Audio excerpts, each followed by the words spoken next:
I needed to get away, not for a vacation or anything like that, just to get some space, some quiet. Life had been pressing down on me hard. Work, bills, noise, people, all of it. Every day felt like I was being slowly crushed. I wasn't sleeping. My heart would pound at random times during the day. I'd catch myself staring out the window and not even realizing time had passed. A buddy of mine had a family cabin way up north, deep in the woods near the Canadian border. It was about 6 miles off the main road, down an old dirt path with no cell service and no neighbors for miles. He said I could use it for as long as I wanted. No one had been up there in over a year. That sounded perfect. I packed up a week's worth of supplies: canned food, dry goods, water, a propane stove, matches, first aid kit, sleeping bag, warm clothes, flashlight, batteries, axe, hunting knife. Everything I thought I'd need. I didn't tell anyone exactly where I was going. Just told a coworker I was taking some time off and left it at that. That part might have been a mistake.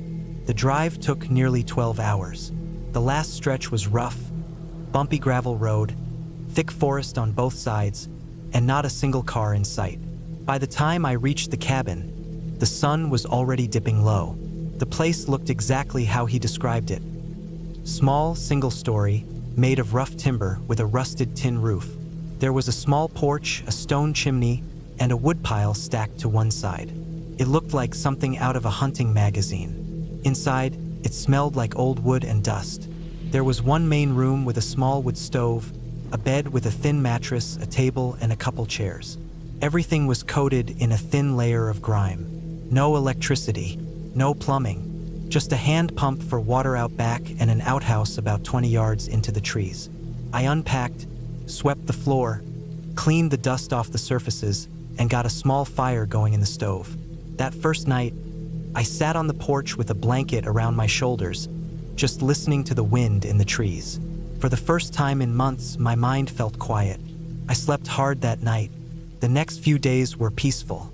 I spent time walking the trails, cutting firewood, reading, writing a little. I'd wake up with the sun and go to sleep not long after it went down. I didn't even miss my phone. There was something good about being unreachable. Just trees, air, and time. On the 5th day, something changed. That morning, I went down to the creek. It was about a 10-minute walk through the woods, not far from where the trail split toward the old deer stand. I liked to go there in the mornings, sit on a big flat rock, and just watch the water move.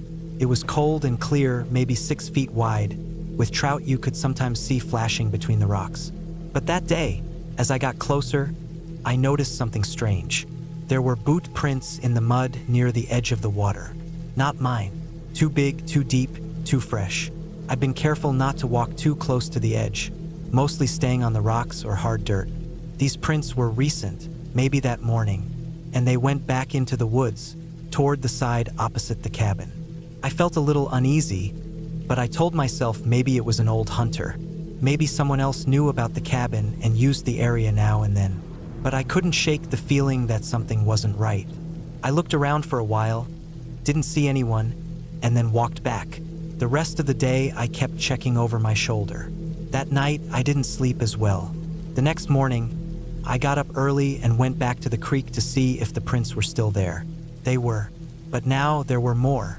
Another set of prints. This time, coming from the direction of the cabin, going toward the water. That stopped me cold. Someone had walked past the cabin while I was sleeping, right past where I'd been staying. No car sounds, no voices, nothing. I scanned the trees for a long time, but it was quiet, dead quiet. No birds, no wind, just the sound of the water moving. I turned around and walked back fast. The cabin didn't look touched. Door was closed. Everything inside looked the same, but I didn't like it. I kept my knife on me the rest of the day, even inside. That night, I didn't sleep at all. I kept the fire low and sat in the chair by the window, watching the tree line. Nothing moved. Just before dawn, I heard a sound. Soft, crunching leaves. Maybe 30 yards away. Then nothing. I waited until sunrise, then went outside. There were footprints, clear ones, right up to the porch, then back out into the woods. Whoever it was had walked up to the cabin and stood there. maybe watched me through the window. I wanted to leave right then, but the road was too long and rough to do in a panic. I forced myself to stay calm. I packed everything into the truck, double-checked the fuel, and decided to sleep one more night, just to make sure I wasn't overreacting, just to see if it happened again. I kept the axe by the door. That night, I didn't light a fire. I kept the place dark, and I sat behind the table with the axe in my lap, listening. Sometime after midnight, I heard footsteps again, this time slower, deliberate. They circled the cabin. I heard them stop behind the back wall. Then, nothing. I sat there, barely breathing, for hours. In the morning, I found something that made my stomach turn. On the back wall, scratched into the wood, were 5 long gouges. Deep ones, like someone had dragged a knife or some sharp tool along it. That was it. I wasn't going to stay another second. I got in the truck and started driving. I didn't stop until I hit pavement again. Hours later, when I got to a gas station, I called the police in the county where the cabin was. I told them everything. They said they'd send someone to check it out. I never heard back. A few weeks later, my buddy called and said the police found a small makeshift campsite not far from the creek. Just a tarp, some empty cans, and a fire pit. No sign of who'd been there, but they said it looked like it had been used recently. They also found a pair of old binoculars in the trees near the cabin, pointed straight at the porch. I never went back. My friend ended up selling the cabin that winter. Sometimes I think about the night I sat in the dark, holding that axe. How close he might have been.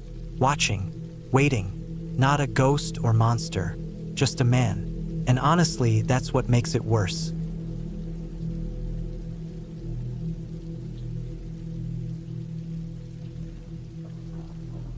I needed to get away. My mind had been running hot for months. Long hours at work, no time to breathe, barely sleeping. So when a buddy of mine told me about an old hunting cabin he and his uncle used to use, tucked into the hills of northern Montana, I said yes without thinking much. He said it was remote, quiet, and still had a wood stove and a few supplies inside. I asked how I'd get there, and he said, "Drive as far as the road lets you, then hike the rest. There's a dirt trail, you'll find it. It's marked." I left early on a Thursday morning. It was September, the leaves just starting to burn gold and red, and the sky a thick, pale blue that looked stretched tight. I had packed everything I thought I'd need.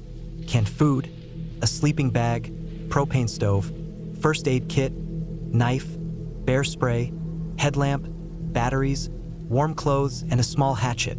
My phone barely had signal by the time I was an hour from the place. I downloaded the map offline and made sure I had a compass too, just in case. By late afternoon, I reached the end of a bumpy dirt road. From there, I slung my pack on and hiked in. The trail was narrow, like it hadn't been walked in years, and covered in dry pine needles. It crunched under my boots and kicked up the sharp smell of dust and resin. The trees closed in tight around me. Not in a bad way. At first it felt kind of peaceful.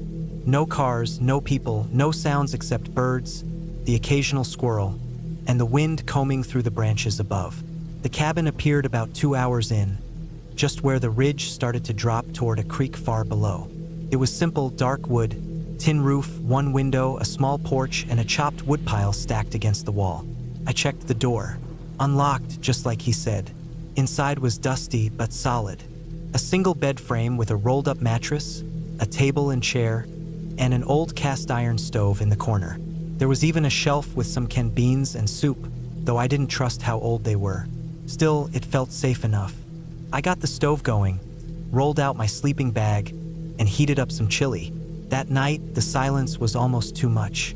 No hum of electricity, no voices, just the crackling of the stove and the occasional creak of the old wood. I kept the hatchet by the bed, not because I thought I'd need it, just because it made me feel better. The next morning, I felt good, clear-headed. I walked down to the creek and filled up my water bottles with the filter pump I brought. Spent a couple hours chopping extra firewood, then sat out on the porch with a book and a cup of instant coffee. Around midday, I heard something strange, branches snapping, maybe 30 yards away through the trees. I froze. My first thought was bear. I stood up, grabbed the bear spray from the inside hook by the door, and waited. But nothing moved. I watched for maybe 5 minutes. Still nothing. Maybe it was just a deer. That night, I locked the door, even though there wasn't really any point. The lock was just a flimsy latch. I kept the fire low, trying not to waste wood, and turned in early. I woke up just after midnight. I didn't know what woke me, but my body felt alert, like something had changed. I lay there in the dark, staring at the black shape of the ceiling. Then I heard it again, faint but clear. Footsteps, not animal, not four-legged, human. Slow, deliberate crunches on the pine needles just outside the cabin. My chest went tight. I didn't move. I didn't even breathe. The footsteps circled around the cabin once, slowly. Then they stopped. I waited. I had no weapon except the hatchet, and I didn't dare light the lantern. The seconds dragged. Then I heard a soft tap. Not on the door, on the wall, like a knuckle rapping once. I stayed frozen in that sleeping bag for over an hour. Nothing else happened. No more footsteps, no sounds. Eventually I fell asleep, still clutching the hatchet. The next morning, I stepped outside carefully. There were prints in the dirt near the side of the cabin, boot prints. Not mine. The tread was different, heavier. I followed them for a bit until they disappeared into the trees. No tire tracks, no sign of another camp nearby. Just those footprints. I wanted to leave, but something stubborn in me said not to. I had told myself I needed this time to reset, to get my mind back. I convinced myself it was probably some other hunter, maybe someone passing through. Still, I kept the bear spray and hatchet close the rest of the day. I didn't stray far. That night it was quiet again. Too quiet. I barely slept. Around 3 a.m., I heard a noise that snapped me awake. It was the unmistakable creak of the porch boards. I held my breath and stared at the door. This time, there was no knock, just silence. Then the sound of the door handle turning slowly. Stopped, then turned again, harder. The latch held. I sat up, heart pounding, and whispered to myself not to panic. After a minute, the handle stopped moving. Then the footsteps started again, this time heading off into the woods. In the morning, I found more prints. Same ones. They came up to the door, stood there for a while, then turned and left. I found something else too. A piece of blue cloth stuck on a branch nearby. Looked like from a jacket. I packed my bag, ready to leave. But when I checked my map and compass, something was off. The trail I came in on didn't match the bearing I remembered. The markers were gone, or maybe I had taken a wrong turn. Either way, I couldn't find the path back to the road. I tried hiking out anyway, keeping my compass due south. But after 2 hours, I hit the same creek again in the same place. I had walked in a circle. I went back to the cabin. I didn't want to, but I didn't see another choice. I needed daylight to get my bearings. That night, I didn't sleep at all. I sat in the corner with my back against the wall, eyes on the door. Around 2 a.m., I heard movement again, but not footsteps. It was a dragging sound, something soft being pulled across the porch boards. I didn't move. It lasted maybe 30 seconds, then stopped. At dawn, I opened the door. There was a pile of deer guts on the porch, fresh, still steaming in the cold. But there were no animal prints, just boots. That was the moment I stopped trying to rationalize it. Someone was messing with me, watching me, maybe a squatter, maybe some psycho, maybe just someone who didn't want me there. But I knew I had to get out. I packed again, took everything. I went northeast this time, aiming for higher ground. After 3 hours of steady hiking, I found a fire watchtower, old but solid. It had a ladder and a radio inside, though I wasn't sure if it worked. I climbed up, pulled the ladder up behind me, and waited. Around sunset, I tried the radio. Static at first, then a voice. Faint, crackly, but real. I told them I was lost and needed help. They said they'd send someone in the morning, told me to stay put.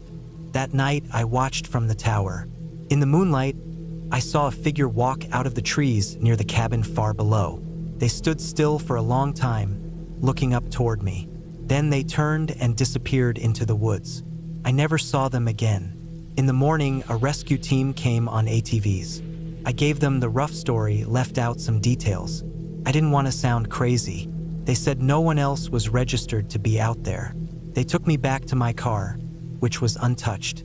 I drove straight home. I never went back. I never found out who it was or why they were out there. But I think about it every night before I go to sleep. The quiet of the trees, the sound of footsteps that weren't mine, and the feeling that no matter how far you go to escape your life, something might already be out there, waiting.